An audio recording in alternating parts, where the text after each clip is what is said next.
नमस्कार दोस्तों, स्वागत है आपका म्यूचुअल फंड इन्वेस्टमेंट जर्नी के दूसरे एपिसोड में।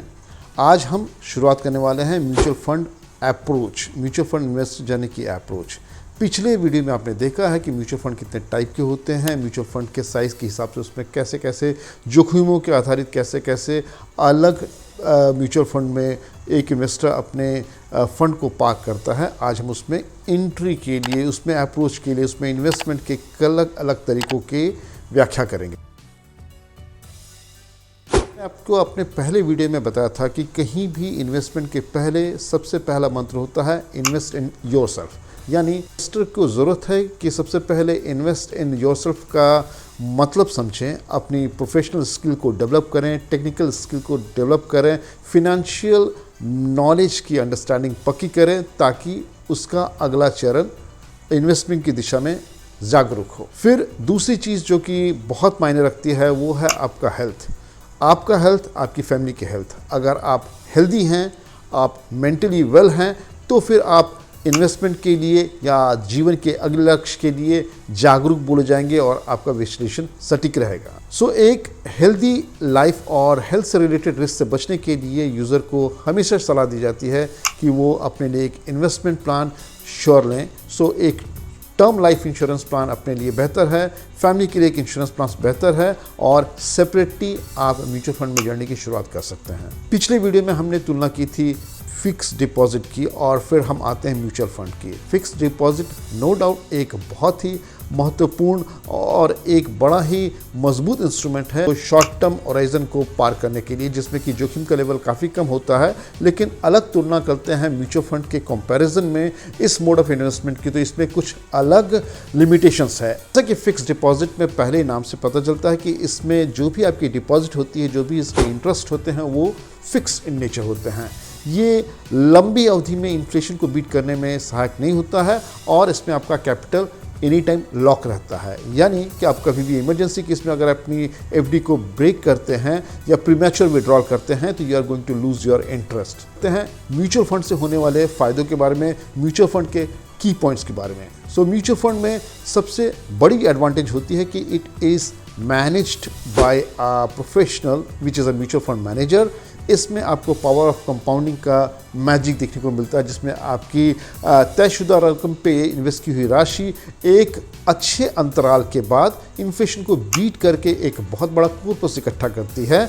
इसमें आपको लिक्विडिटी मिलती है, यानी any time you can redeem your fund. आप उससे स्विच ओवर कर सकते हैं, क्लेम कर सकते हैं, which is far better than FD rates. और सबसे महत्वपूर्ण बात, इसमें आप अपने गोल को सेट करके you can get your goal based maturity. Mutual fund एक लंबे अवधान में इन्फ्लेशन को बीट करने में अवश्य कारगर साबित होता है। ये नो डाउट बाजार की जोखिमों के अधीन होता है, लेकिन एक अच्छे अवधि में, मसलन 5 साल 10 साल या उसके ऊपर की अवधि में कहीं भी मार्केट के दूसरे इंस्ट्रूमेंट के मुकाबले एक अच्छा रिटर्न देता है। और इसको कंसीडर करके कोई भी यूज़र अपने लॉन्ग टर्म होराइजन को, गोल को अचीव कर सकते हैं। अब हम बात करते हैं म्यूचुअल फंड जर्नी के पहले सबसे ज़रूरी कंसीडरेशन की, यानी गोल सेटिंग। कभी भी आप किसी भी म्यूचुअल फंड में आप इन्वेस्ट करते हैं, किसी भी स्कीम में आप हिस्सा लेते हैं, सबसे ज़रूरी बात है कि आप इन्वेस्ट किस पर्पज़ के लिए कर रहे हैं। हर एक बंदे को, चाहे किसी भी उम्र के अंतराल में होता है, उसके एक गोल्स को डिफ़ाइन की ज़रूरत होती है। वो बंदा शादीशुदा हो या शादी है तो उसके बच्चों की पढ़ाई के बारे में, एक बंदे की रिटायरमेंट प्लानिंग के बारे में किसी किस्म का आपका गोल हो सकता है। आपके रिटायरमेंट कॉर्पस, आपके बच्चों की शादी, आपके बच्चों की पढ़ाई, या फिर आपकी long term vacation tour, anything related to your goal consider need to be plan properly with your own in mutual fund investment journey. Goal setting करने के साथ साथ किसी भी इन्वेस्टर को ख्याल रखना चाहिए इन्फ्लेशन स्टैंडर्ड का, यानी जो गोल आप आज के केस में कंसीडर कर रहे हैं, क्या एक सर्टन टाइम इंटरवल के बाद, मसलन वो आपके बच्चों की पढ़ाई, आपके रिटायरमेंट के टाइम में, क्या वो कॉर्पस उसके लिए उतना ही वैल्यू रखता है। आप उसको कंसीडर करें, उसके मापदंडों के हिसाब से विश्लेषण करें, फिर आपको पता चलेगा कि क्या किस अमाउंट में आपको किस राशि को इकट्ठा करनी चाहिए, so that you can start investing on the same pro रेटा बेसिस। बड़े ही सिंपल एग्जाम्पल के साथ एक इन्फ्लेशन कैलकुलेशन के प्रोजेक्शन की बात करते हैं। मसलन किसी एक बंदे को अपने बच्चे की पढ़ाई के लिए 25 लाख रुपए की ज़रूरत होती है और उसका बच्चा आज के केस में 5 साल का है और आज किसी भी अच्छी यूनिवर्सिटी में हायर स्टडीज़ के लिए अमूमन 20 से 25 लाख का बजट पूरे करिकुलम के लिए अगर लगता है और उसको यही राशि आज से 15 साल बाद अगर चाहिए और फ़र्ज़ करें इन्फ्लेशन का रेट 8 से 10% है, मैं आपको बताना चाहूँगा एजुकेशन इन्फ्लेशन की रेट 10 से 12% से कम कहीं नहीं जाती है, फिर भी मैं एग्जाम्पल के तौर पे 8.5% ही कंसीडर कर रहा हूँ। Principal amount 25 lakhs, inflation calculation rate 8.5% और पीरियड 15%। आप यकीन करें आज से 15 साल बाद जो 25 लाख की कैलकुलेशन आप कर रहे हैं उसके लिए आपको 85 लाख रुपए की ज़रूरत पड़ेगी। So you need to consider that corpus and start investing today for your child education. अब गोल सेटिंग के बाद इन्वेस्टर को जानने की ज़रूरत है अलग अलग गोल से बेस्ड उनके पास करेक्ट अमाउंट क्या होना चाहिए। मसलन जैसे मैंने पहले बताया, बच्चों की शादी, बच्चों की पढ़ाई, आपका रिटायरमेंट कॉर्पस या कोई दूसरे बड़े खर्च, उसकी मियाद इन्फ्लेशन को एडजस्ट करते हुए कितना कॉर्पस चाहिए और उसके अलग अलग आपको कोष बना के उसमें उसके रिस्क एपेटाइट के हिसाब से आपको म्यूचुअल फंड का चुनाव करना होता है।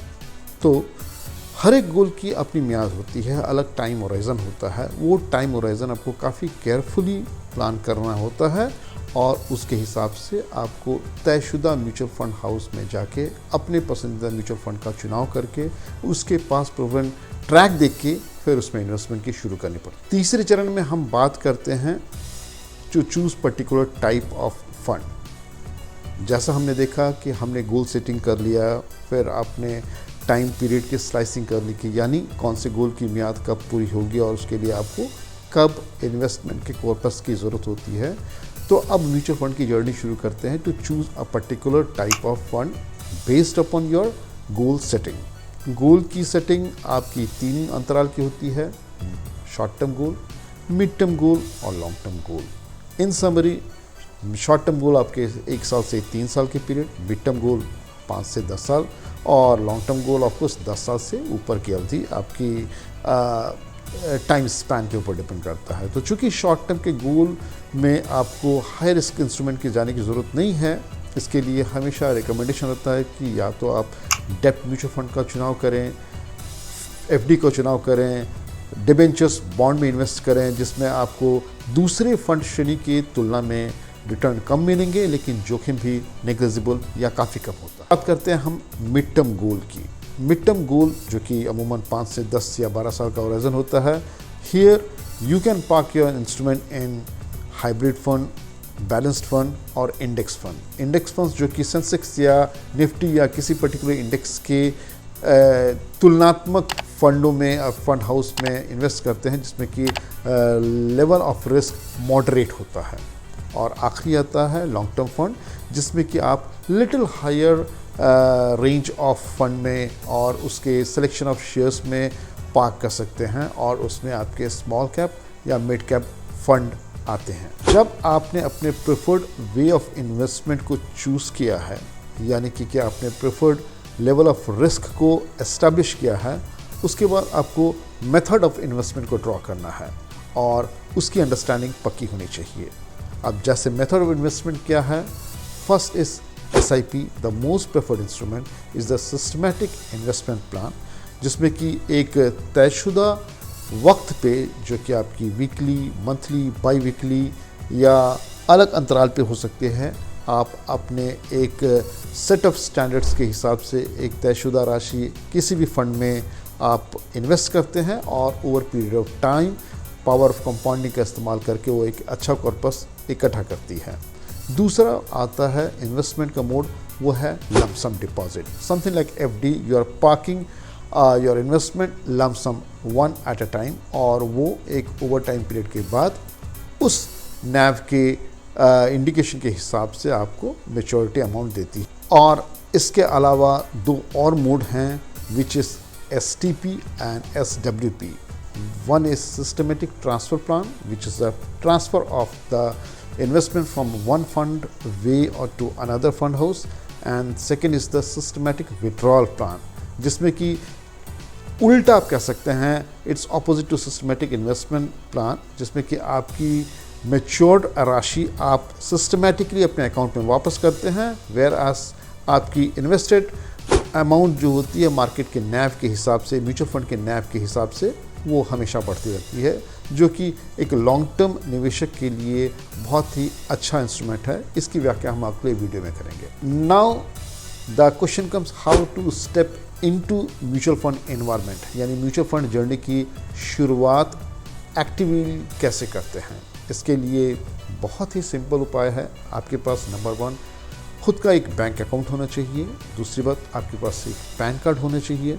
आप बैंक में अगर जाते हैं तो you need to fill a KYC form along with the mutual fund house का application form and you can start your mutual fund investment। कहाँ से करें? You can go to any of the mutual fund AMC site office। आप किसी भी government में या public bank के म्यूचुअल फंड डिवीज़न में जा सकते हैं। वहाँ के जो अधिकारी हैं, रेप हैं, वो आपको तयशुदा निर्देशों के हिसाब से आपको उनके एप्लीकेशन फॉर्म भरने में आपकी मदद करते हैं।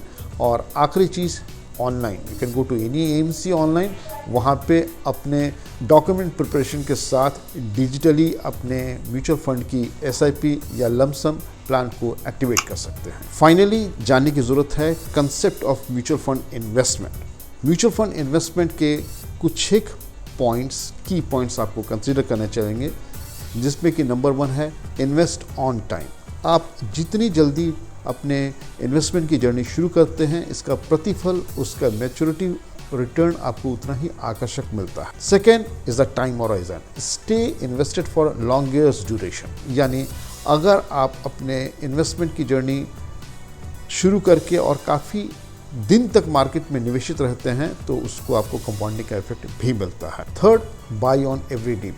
Whenever there is a correction in the market, किसी भी ग्लोबल इश्यूज़ की वजह से, डोमेस्टिक इश्यूज़ की वजह से मार्केट में कभी भी अगर करेक्शंस आती हैं, इसकी वजह से आदमी को उस मार्केट में एग्जिट ना होके, विचलित ना होके और अच्छे यूनिट्स और ज़्यादा यूनिट्स उसी राशि में खरीदने की सलाह दी जाती है।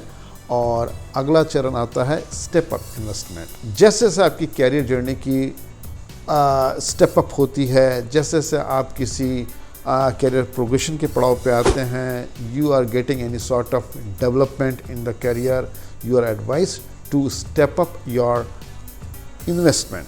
आप टाइम टू टाइम अपने बोनस अमाउंट को स्टेप लमसम में इन्वेस्ट कर सकते हैं, या SIP की जो भी आपकी इंटरवल की जो भी राशि हो, फ़र्ज़ करें अगर आप 5,000 रुपये डालते हैं, आप उसको स्टेप करके 5,500 कर सकते हैं। और ये जो स्टेप इन है आपकी रिटर्न को एक मैग्नीफाइड क्वांटम देती है। एक महत्वपूर्ण मैं आपको एक इन्फॉर्मेशन देना चाहूँगा कि हर इन्वेस्टर को रिस्क और रिवार्ड का रेशियो हमेशा कंसीडर करना चाहिए। म्यूचुअल फंड फिक्स डिपॉजिट से एक तुलना में बिल्कुल ऑपोजिट है। फिक्स डिपॉजिट आपको हर सूरत में एक एश्योर्ड रिटर्न देती है, लेकिन म्यूचुअल फंड बाजार की जोखिमों के अधीन होता है, जो कि आप किसी भी म्यूचुअल फंड के दस्तावेज में ज़रूर मिलते होंगे। सो इसलिए हर जोखिम को समझ के और उसकी टाइम ड्यूरेशन इंटरवल, उसके पास परफॉर्मेंस को देख के हर एक यूज़र को अपने इन्वेस्टमेंट होराइज़न को समझ के इन्वेस्ट शुरू करना चाहिए। मैं आपको दोबारा बताना चाहूँगा कि मैं किसी भी किस्म का सेबी रजिस्टर्ड एडवाइज़र नहीं हूँ। हर यूज़र को अपने रजिस्टर्ड ब्रोकर, चार्टर्ड अकाउंटेंट या एजेंट के साथ अच्छी समझबूझ के साथ इन्वेस्टमेंट ट्रैक और उसकी देखभाल की जिम्मेदारी खुद लेनी चाहिए। धन्यवाद।